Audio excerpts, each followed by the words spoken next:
Hello student, welcome to my channel Satyug maths.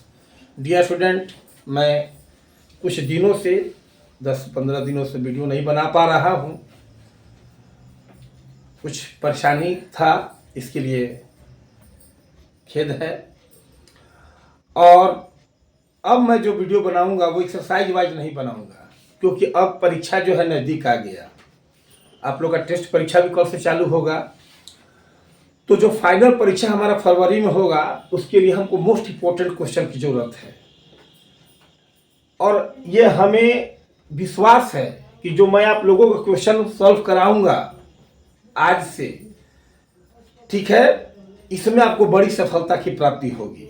इसलिए इस पर ध्यान देंगे। कुछ क्वेश्चन ऐसे होते हैं, ठीक है, आप लोग पढ़े भी हैं। कुछ ऐसे भी क्वेश्चन हैं जो आपके शायद आपने नहीं पढ़ा हो या आपके दिमाग से निकल गया हो, तो इसको आप पर डे इस क्वेश्चन को, पर डे वीडियो को आप लोग देखेंगे तो 100% हमें विश्वास है कि आप लोगों को सफलता मिलेगी। इसलिए ध्यान दीजिएगा।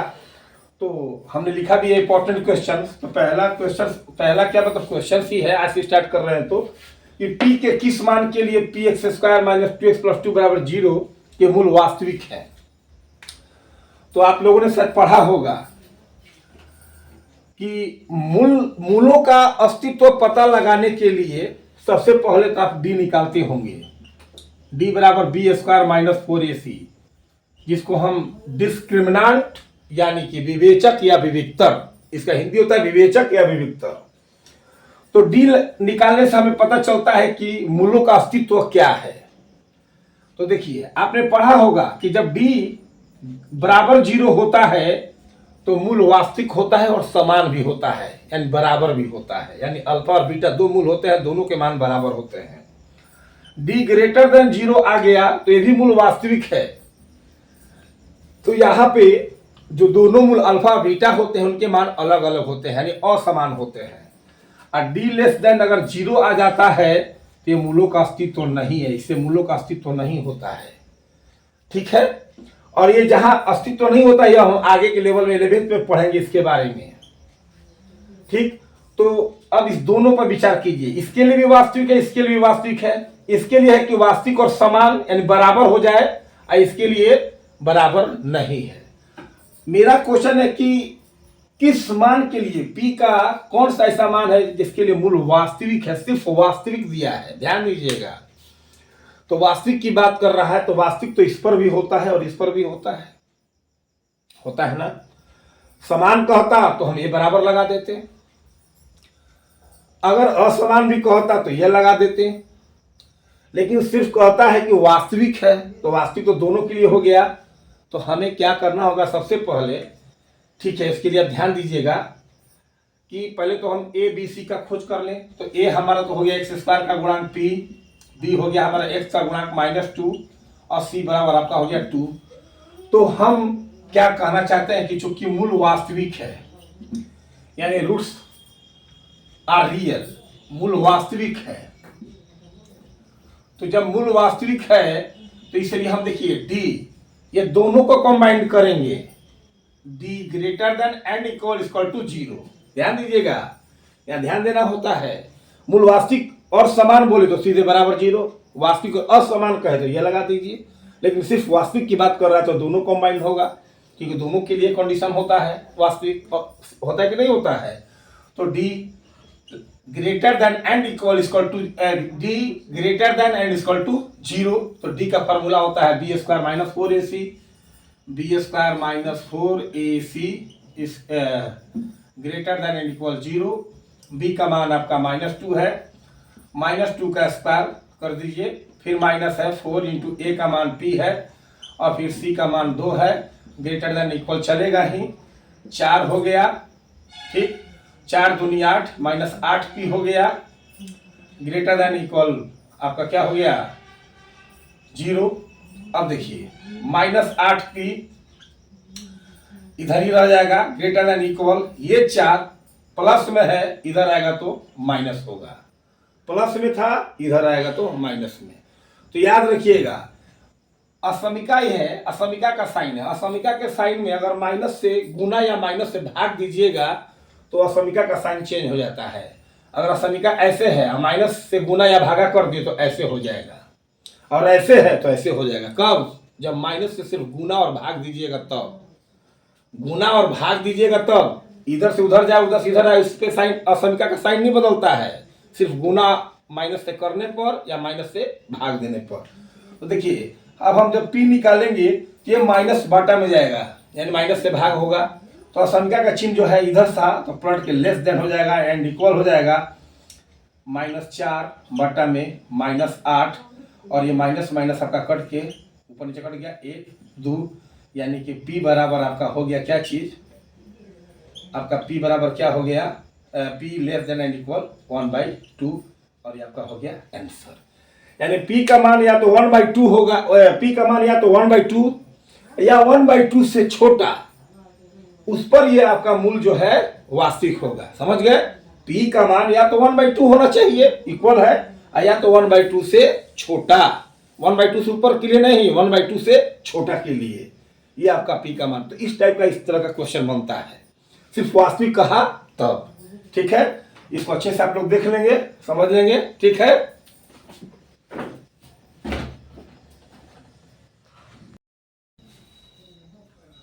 अब अगला क्वेश्चन देखिए कि किसी अनुक्रम का nवां पद 2n+1 है, क्या यह एपी में है? यदि है तो प्रथम पद और सार्वंतर ज्ञात करें। इस तरह के भी क्वेश्चन आते हैं। तो बहुत लड़के क्वेश्चन देखने के बाद डर जाते हैं कि अरे nवां पद 2n+1 है, अब बताइए, और इस पर डर करके क्वेश्चन छोड़ देंगे, इतना इजी क्वेश्चन छोड़ देंगे। तो नहीं, ध्यान देना है और समझना है आपको। nवां पद यानी कि वह जनरल टर्म अपना दे दिया है, व्यापक पद यानी an, nवां पद यानी an वो खुद दे रखा है, यानी an जो है वह बेचारा 2n+1 दे दिया है। ये मत समझिएगा कि an बराबर होता है a + n - 1 × d, ठीक है, ये मत समझिएगा वही होता है nवां पद, ठीक है ना। तो ये अनुक्रम का nवां पद 2n+1 है, ये अपना an ही दे दिया है। कभी भी आपको nवां पद दिया रहे तो चुपचाप n बराबर लिख लीजिएगा।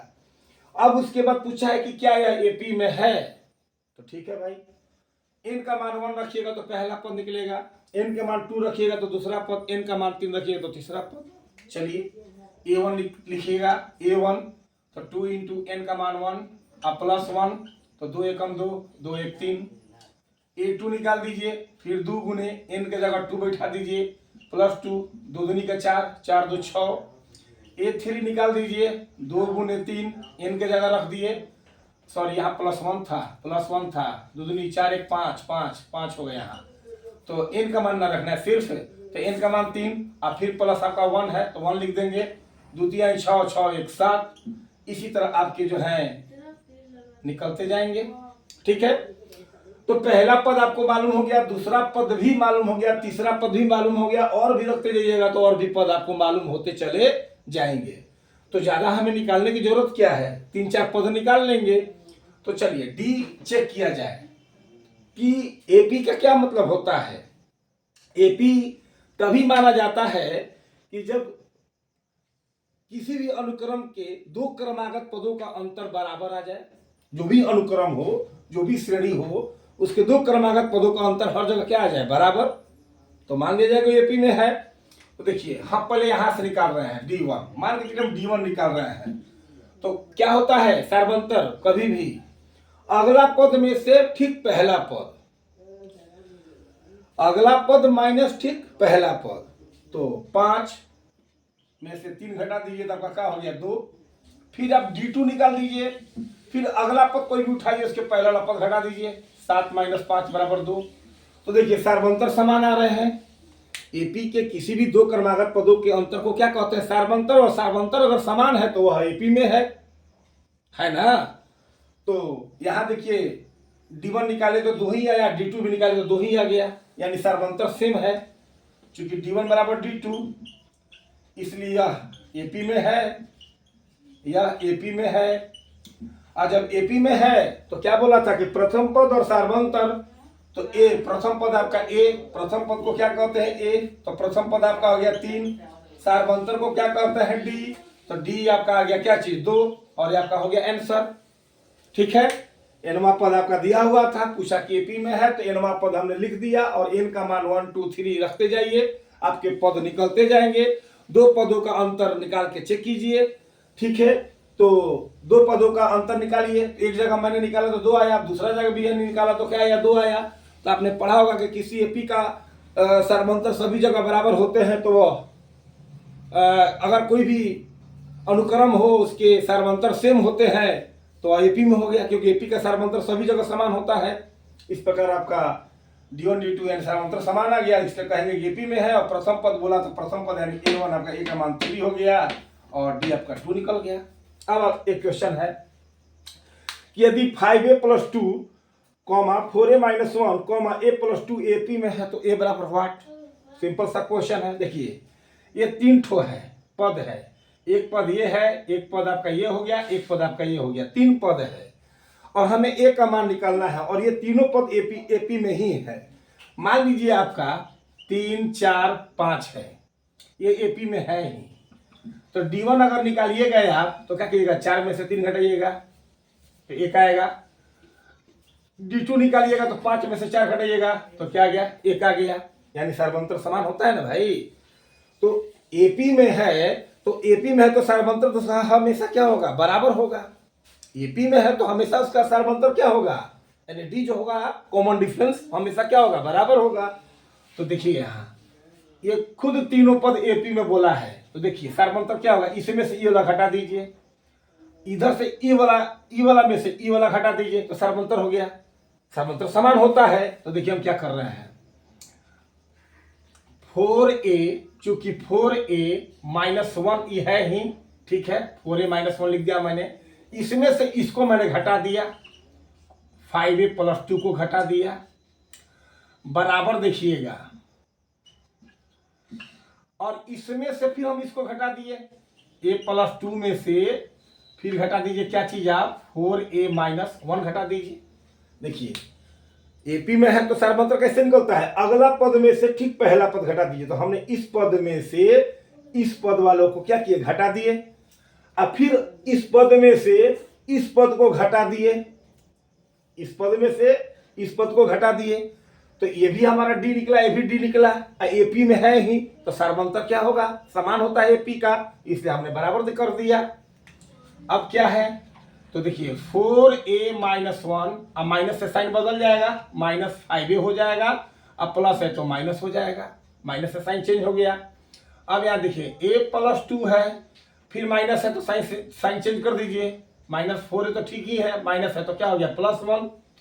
अब आप यहाँ ध्यान दीजिए, 5 गो A में से 4 गो A जाएगा, मतलब माइनस में से प्लस हटा रहे हैं तो माइनस का साइन देंगे, 5 गो A में से 4 गो A गया तो ये बचा, ये दोनों माइनस में है तो -2 - 1 -3 हो जाएगा। फिर यहाँ देखिए 4 गो में से एक गो घटाएंगे, माइनस में से घटा रहे हैं तो -3 हो जाएगा, और ये दोनों प्लस में है तो क्या हो जाएगा, 3 हो जाएगा।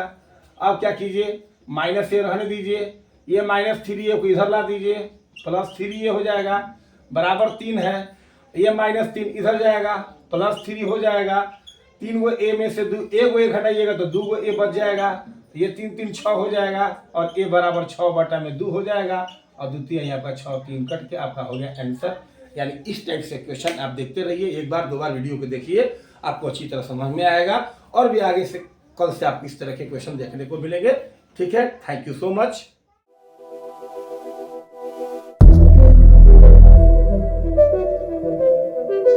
Thank you.